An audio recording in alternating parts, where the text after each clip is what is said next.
Olá, bem-vindos à nossa conversa de hoje. Temos aqui um material fascinante, trechos de Cristo Mystical, ou Cristo Místico, um clássico, né? Do século XVII, escrito por Joseph Hall, um bispo inglês. Isso mesmo. E a ideia central é a tal da união mística, essa conexão assim profunda entre Cristo e quem crê nele. Parece algo meio etéreo, né? Um pouco. Mas a nossa missão aqui é entender o que Hall realmente queria dizer com isso. Era só poesia ou algo mais concreto, talvez, transformador? Exato. É teologia, claro, mas Hall não estava interessado só na teoria, sabe? Ele queria tocar na experiência viva dessa união. Tanto que ele fala que não adianta só conhecer Cristo com a cabeça. É preciso abraçá-lo com o coração, com afeto mesmo. A felicidade para ele não estava só em pensar sobre o bem, mas em desfrutar dele. E isso, olha, isso muda tudo. Entendi. Então não é só para teólogos, tá? Vamos começar pelo básico, então. O que é essa união segundo Hall? Ele usa a palavra mística, mas ele quer dizer que é real, certo? Não só um sentimento bom. Com certeza, ele bate muito nessa tecla. Não é uma figura de linguagem, não é um acidente, não é só, ter qualidades parecidas. Ok. Ele diz que é uma união real, essencial, substancial.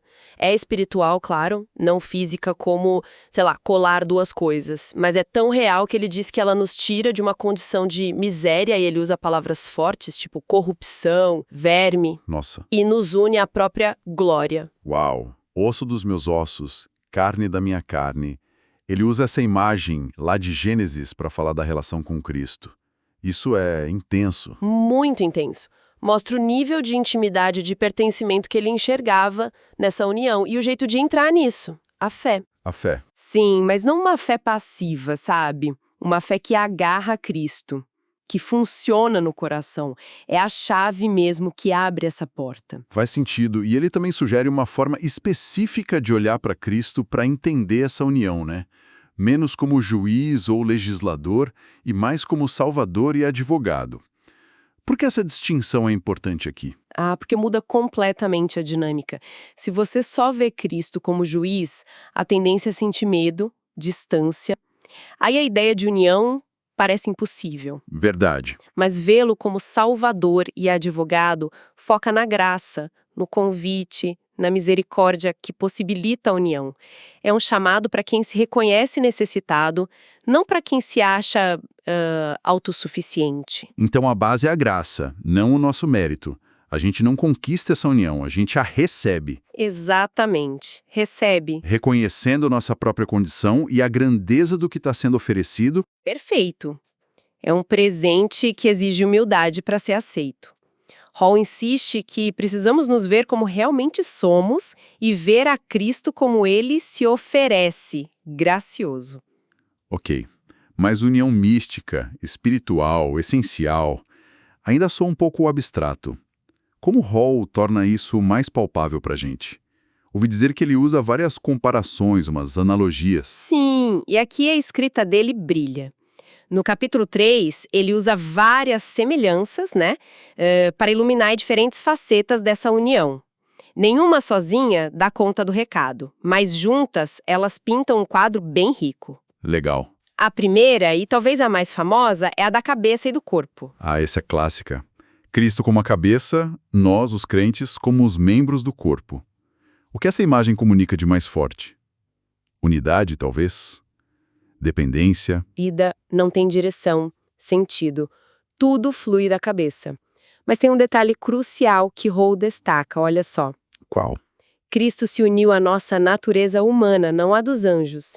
Ele é a cabeça do seu corpo específico, a igreja, feita de gente. Isso torna tudo muito mais pessoal e direto. Ele se fez um de nós para que pudéssemos ser um com ele. Entende? Entendi. Não é só uma estrutura organizacional, é algo orgânico e muito específico. E a outra analogia forte que ele usa, marido e esposa. Essa parece ir ainda mais fundo na intimidade, né? Sim, essa foca na profundidade do amor, do compromisso, da afeição mútua. Cristo é o marido E a igreja e cada pessoa que crê, né, é a esposa. Hall usa a linguagem do casamento para falar de um vínculo exclusivo, permanente. Ele até cita: o que Deus uniu, não o separe o homem, nem o diabo. É uma ligação para sempre. E o fascinante aí, imagino, não é só a ideia de romance, mas o tipo de amor que Hall descreve, certo? Porque às vezes a gente simplifica essa imagem. Exatamente, você tocou num ponto-chave.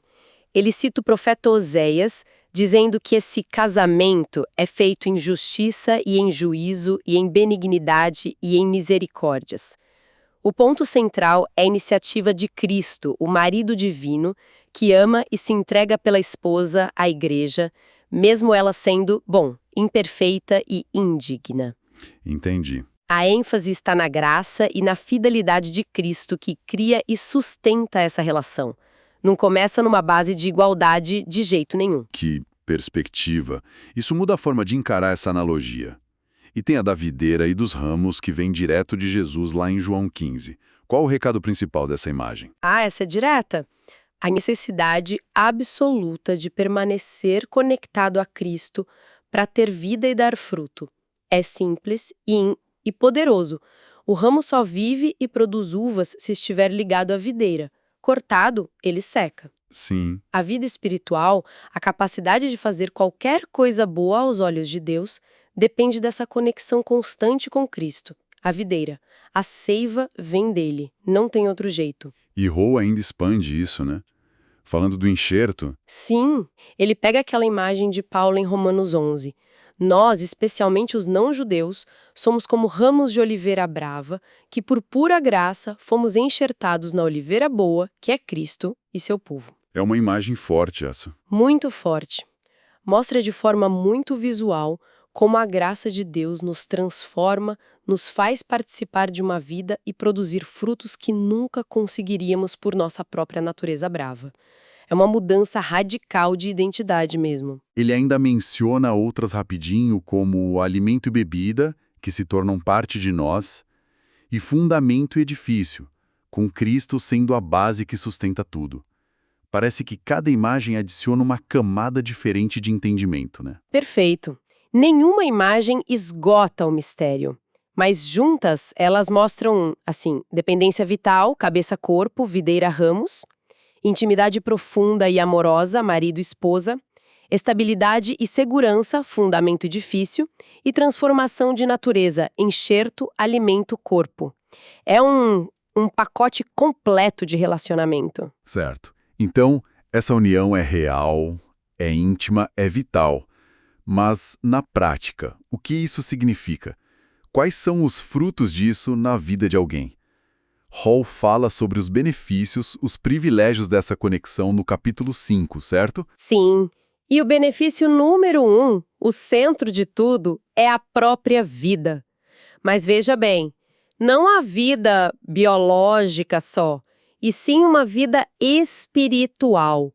Uma qualidade de vida totalmente nova que só existe por causa dessa união com Cristo, que é a própria vida. É o novo homem vivendo em nós, em contraste com o velho homem, que ele associa muito ao egoísmo, ao amor próprio. E essa nova vida não é só um conceito bonito, ela afeta tudo. O jeito de pensar, sentir. Segundo Hall, sim, totalmente. Ela entra em todas as áreas. No entendimento, a gente passa a ver as coisas de outra forma.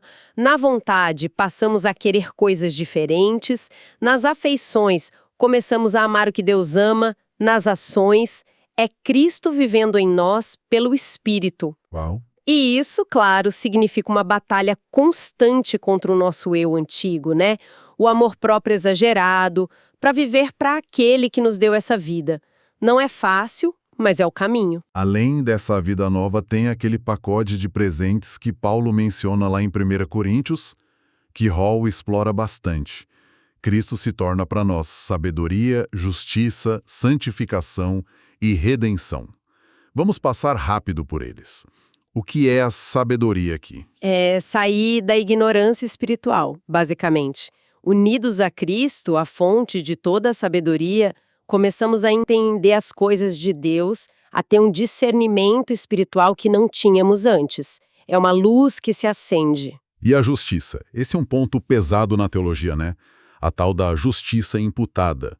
Como a gente pode entender isso de forma mais simples? Olha, podemos pensar assim.